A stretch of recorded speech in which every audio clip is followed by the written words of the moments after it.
Crystal. Hey, congratulations for your film, Pinball, The Man Who Saved the Game. Thank you very much. Hey, so tell us what initially attracted you to a project like this? I think it's something that I had never done before in terms of the tone. And I had come from doing a lot of super serious, kind of heavy special effects action work. And I wanted to just do something that was really based on character and real life. So it was fun for me. I know this is a much more of an indie project than a lot of the larger projects that you have done. Yeah, it's true. And it was during a time during the pandemic when people weren't really making anything.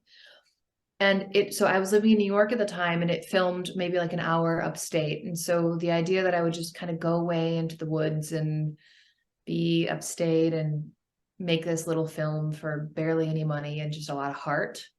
It felt like I was getting back to my authentic creativity, like we just didn't have we rehearsed for like a week, which is such a luxury, and I felt like I was in theater again, and it was really magic. It was really wonderful experience for me.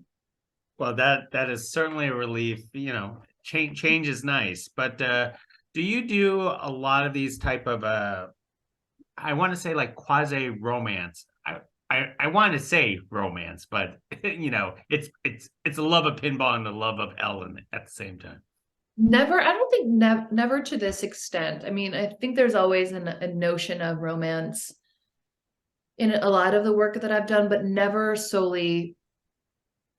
I haven't done anything based really on relationship as much as this one is.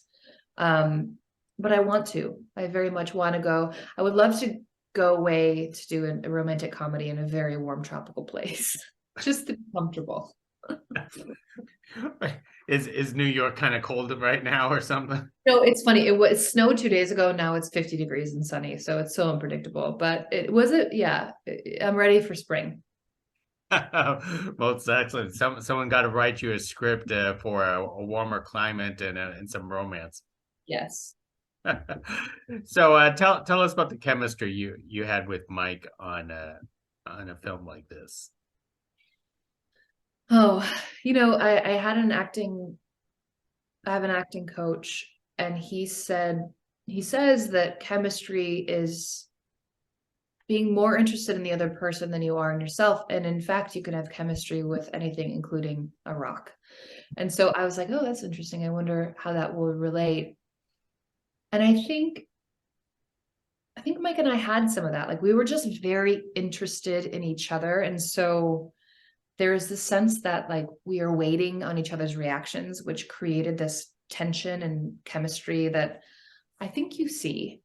We also are very comfortable with improv, so a lot of it was kind of random. A lot of actors don't feel as free as that, and we both have this like internal sense of childlike play when it comes to creating, and that was something that like most actors dream for. I know I do love the romantic scenes that you have. You guys go on so many dates in this Yeah, movie. yeah. But I do have to ask is when you act along with Mike, how do you not laugh at his mustache? I mean, it's just gigantic on his face. Gigantic. I'd laughed all the time at it. In fact, like there were so many times where I couldn't stop laughing at it. And he laughed at it. And sometimes it would move and like slip. And it was like it was distracting for a minute, and then it sort of became a part of the story, and I got used to it. That is wonderful to hear. Now, this is being a period piece. It's always funny to call these things period pieces, but tell us about being transported into that time period for yourself. It was so period pieces are my favorite, absolutely favorite to do.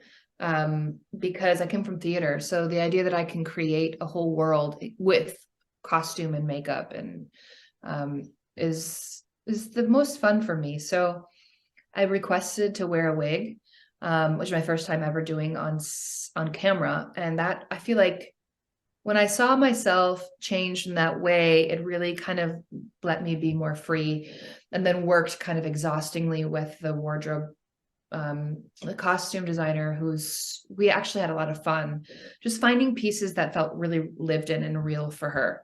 And then when we established that, I think like I took our hands off the steering wheel and we got to play.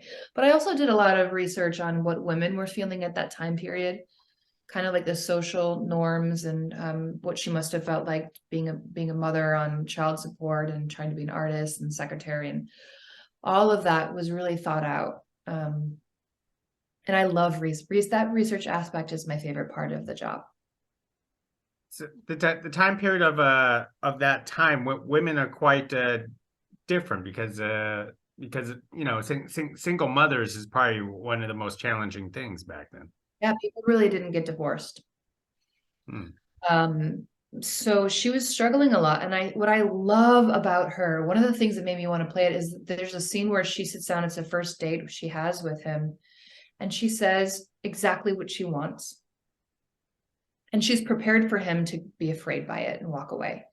And he doesn't. He says, "I'm still here."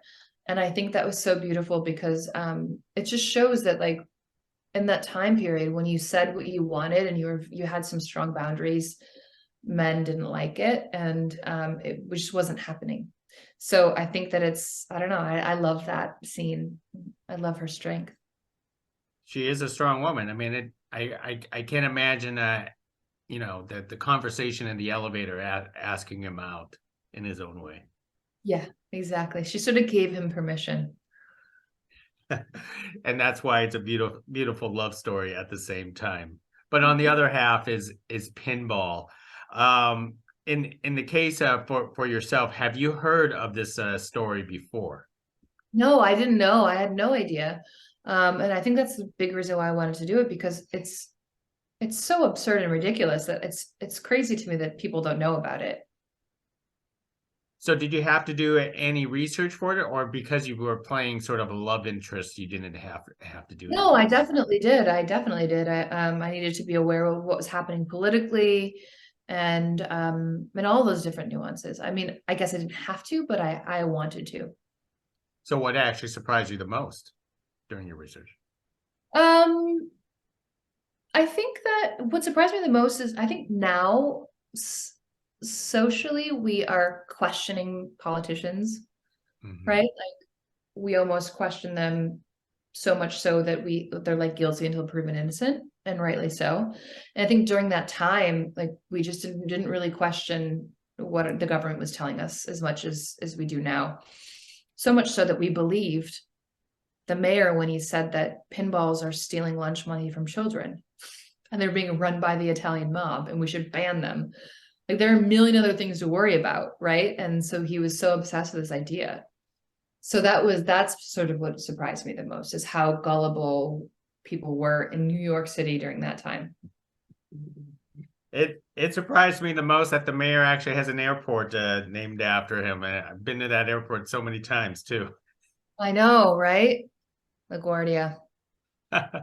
Did you by chance have met the real people or talked to the real people of the story? I know it's not necessary for you.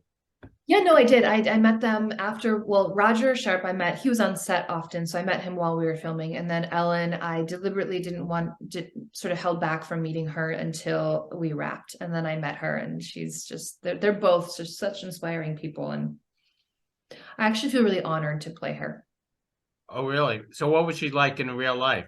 I know it's always funny to play a character knowing that they're alive and that, Yeah. real. I mean, she's really strong, but also she has this soft grace about her, which I was told. But I didn't really fully comprehend until I met her in real life. And then I realized that we actually have a lot of parallel characteristics and similarities, just like things we believe and have sort of dealt with in our childhood, and struggles and triumphs. And it was so interesting to me that we didn't none of these things we knew until we met each other, and then we're like, oh my God, we are the same person. It was awesome. That is beautiful. And one more thing, Crystal, before I let you go here is how's your pinball game? Sucks. Bad. I should get better at it, but I'm not very good. Well, that's okay. You're in a pinball movie, so I guess that counts. That's true. Crystal, thank you very much for carrying this conversation with us. You're a wonderful person. Appreciate it. Thank you so much. Have a good day. You too.